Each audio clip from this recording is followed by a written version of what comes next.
दोस्तों, ये कहानी है कार्तिक नाम के लड़के की जो अपने माता पिता और अपने भाई विनोद के साथ एक गांव में रहता था। दोस्तों, कहानी शुरू करने से पहले अगर आप हमारे चैनल पर नए हैं तो प्लीज हमारे चैनल को सब्सक्राइब करें, लाइक करें और कमेंट करें ताकि हमारी नई आने वाली हर वीडियो आप तक आसानी से पहुंच सके। तो आइए दोस्तों, बढ़ते हैं हम अपनी आज की कहानी की तरफ।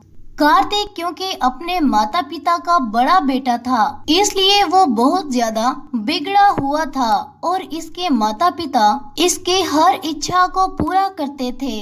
कार्तिक के पिता की गांव में खिलौनों की एक छोटी सी दुकान थी जो कि इतनी ज्यादा नहीं चलती थी, मगर फिर भी इनके घर का सारा खर्चा इसका पिता पूरा कर लेता था। इसी तरह समय बीतता जाता है। कार्तिक एक दिन स्कूल में देखता है कि इसके एक दोस्त के पास नया लंच बॉक्स है, तो वो घर आकर अपनी माँ से कहता है, माँ मुझे भी अपने दोस्त की तरह बिल्कुल नया लंच बॉक्स चाहिए। फिर इसकी माँ इसे समझाने लगती है, बेटा तुम्हारे पिता का इतना बड़ा कारोबार नहीं है कि वो तुम्हारी हर इच्छा को पूरा करे। तुम्हारे पास भी तो लंच बॉक्स है ना, आखिर इसमें क्या खराबी है, तुम इसी से गुजारा चलाओ। मगर कार्तिक अपनी माँ की एक नहीं सुनता। जब कार्तिक की ये इच्छा इसके पिता को पता चलती है तो वो बगैर कुछ कहे अगले दिन कार्तिक के लिए नया लंच बॉक्स ले आते हैं, जिसे देखकर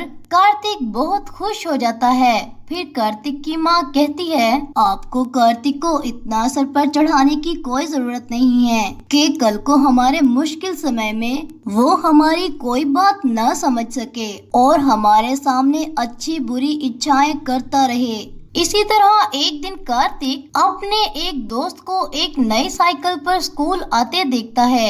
कार्तिक को अपने दोस्त की वो साइकिल बहुत ज्यादा पसंद आ जाती है। फिर वो अपने दोस्त से इस साइकिल के बारे में पूछने लगता है, अरे तुम्हारी साइकिल तो सच में बहुत अच्छी है, मुझे बहुत अच्छी लगी है। मैं भी अपने पिताजी से कहकर ऐसी साइकिल मंगवा लूंगा। फिर जब वो स्कूल से अपने घर वापस आता है तो वो अपनी माँ से कहता है, माँ मुझे भी साइकिल लेना है, आप पिताजी से कहिए ना मुझे नई साइकिल ला दें। मगर कार्तिक की माँ इसे डांट कर शांत करवा देती है। जब कार्तिक की ये इच्छा इसके पिता को पता चलती है तो वो बिल्कुल शांत हो जाता है, क्योंकि इसके पास भी इतने पैसे नहीं थे कि वो कार्तिक को एक नई साइकिल दिलवा सके। और कार्तिक के माता पिता मिलकर इसे बहुत समझाने की कोशिश करते हैं, मगर कार्तिक इनकी एक नहीं सुनता। इसी तरह वो घर में खाना खाना छोड़ देता है, जिसे देखकर इसके माता पिता और ज्यादा निराश हो जाते हैं। कार्तिक की माँ कहती है, देख लिया ना,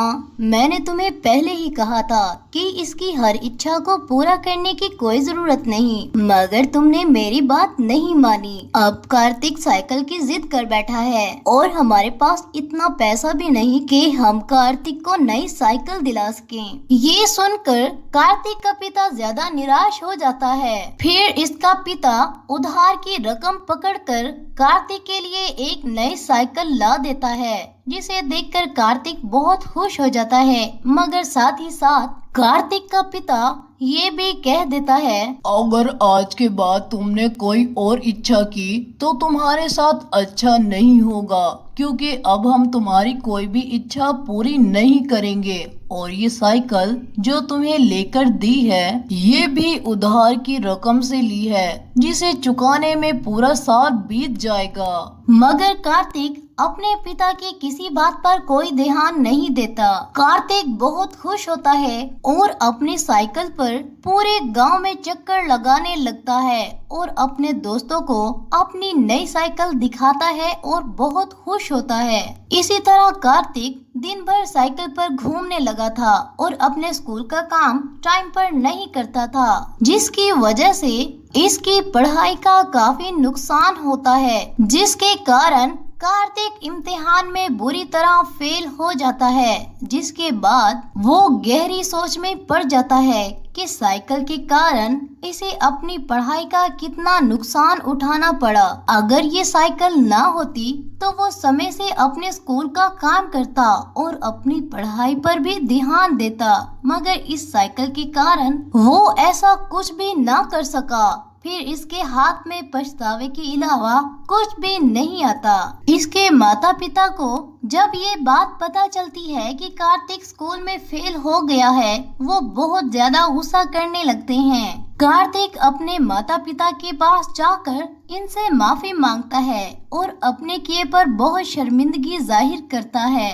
दोस्तों, इस कहानी से हमें ये सीख मिलती है कि हमें कभी भी एक चीज को पाकर बाकी तमाम चीजों को भूल नहीं जाना चाहिए, बल्कि हर काम और खेल कूद का एक टाइम टेबल बना लेना चाहिए, ताकि हमें आने वाले समय में किसी भी तरह का कोई नुकसान ना उठाना पड़े। तो दोस्तों, कैसी लगी आपको मेरी ये कहानी? कमेंट बॉक्स में जरूर बताइएगा। शुक्रिया।